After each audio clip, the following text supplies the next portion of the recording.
Hello and welcome back to everyone of Football Zone and to a weekend review, reviewing the Premier League action from this week and also the Conference League game. And yeah, it's a very bad start for the English team in this game of fixtures. 2-0 to Olympiacos. El Kabi in the 10th and 78th minute. And yeah, this has put a massive dent, I think it's fair to say, in Villa and their hopes of qualifying for the next round. And yeah, it could well be a big issue, I think it's fair to say. But yeah, Olympiacos, big win for them. It'll be history for them. But I think Villa can still turn it around. But moving on then to the Premier League games and starting off with Fulham 0, Man City 4. I said it would be a difficult game, but in the end it wasn't at all. Gvardiol with 2, Foden with 1 and Alvarez with 1 after Diop was sent off. Alvarez slotted the penalty home. But yeah, a big win for City here. They were absolutely dominant.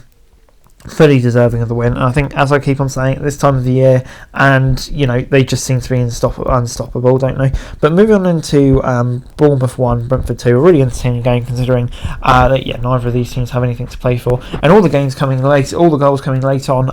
In Bumo in the 86th minute for Brentford put them ahead. Before in the 89th minute it was Solanke who made it 1-1, and in the 95th minute it was Risa who gave Brentford the win away from home. Big win for Brentford, a really entertaining finish to the game, like I say. Until that point, there wasn't a whole lot going on, I think it's fair to say. They turned the screw on at the end. And I think, Bournemouth, Brentford, they were clinical and probably got the result they deserved. Moving on then to Everton 1, Sheffield United 0 at Goodison Park. Another good win for Everton through Decore. Like I say, coming on really strong at the end of the season. Dominant win here for Everton.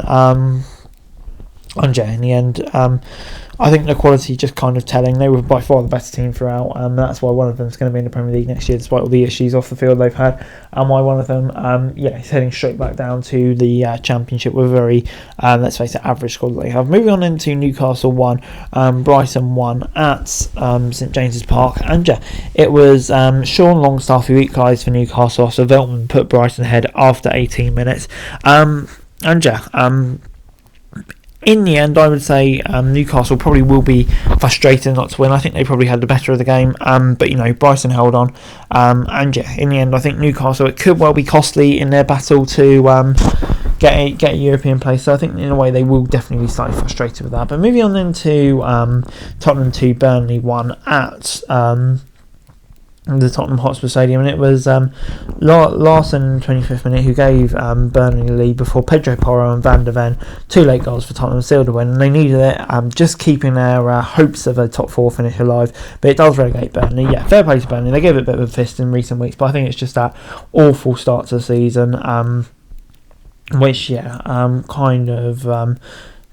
cost them really and led to them having no chance. Luton aren't officially relegated, but are all but relegated. We need like a 15-goal swing on goal difference on the final day.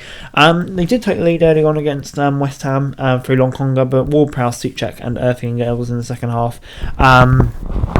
Sealed the win for West Ham. Big win for West Ham. Unfortunately, it's going to be too late for their European aspirations. But, fair play to Luton. Maybe just didn't quite have that form in the second half of the season, which would have got them over the line. But I think, for a club of their size, they gave the Premier League a real good go. And I think they can definitely be proud of how close they came. But moving on into Wolves 1, Palace 3 at Molineux, and Palace continue their really great run. Goals from Elise, Mateta and Eze, the big three, and Cunha in the 66th minute made it 1-3. Palace were down to 10 men for a short while at the end, but in the end it was a bit too good really from Palace, looking like a really strong team at the moment, getting that win, big win for them, moving up towards the top 10 of the table, and the way they've been finishing off the season, you can't say it's not deserved. Chelsea picked up a huge win against Nottingham Forest, to really give their boost of chances of getting into Europa League a big boost, and it was Bolly and Hudson-Odoi who scored for Forest. Hudson-Odoi, of course, scoring against his old team. They were 2-1 up actually in the 80th minute, but Mudryk scored in the 8th minute, and Sterling and Jackson in the 80th and 82nd minute turned it round for Chelsea. Big win, like I say, really boost their prospects of European football next season, which is absolutely massive for them, of course. But for Forest, disappointment, but they're pretty much there. But moving on into Manchester United 0, Arsenal 1 at the Emirates. Big win for Arsenal. Like I thought, it was a tricky game than expected. Trossard got a goal in the 20th minute. And United actually played some decent stuff. Arsenal on the whole probably just about held on and deserved the victory. But he was. It was a really good win there for Arsenal. I think under tough circumstances, getting it done, grinding out results. Unfortunately, with the Man City juggernaut, I don't think it'll be enough. But you never know. Moving on into Aston Villa 3, Liverpool 3 at Villa Park, and it was Emi Martinez with a second-minute own goal, giving Liverpool the lead before Tielemans equalised. Gatko put Liverpool in front. Quansah made it 3-1, and in the 85th minute it was still 3-1, but two late goals from Duran made it 3-3. And yeah, a big win, a big point in the end for Villa. One that's probably going to make their top four status safe, with Tottenham still having to play Man City. For Liverpool, yeah, they'll be wondering how they didn't win this game. Moving on into the preview of the games coming week, and it was Tottenham against Man City, this is going to be a really interesting game. I think, we know the accusations and North London rivalries and stuff like that.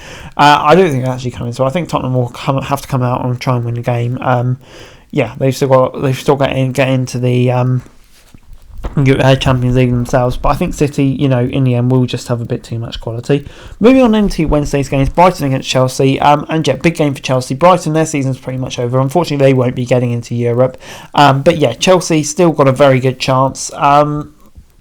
It's going to be an interesting one, this one.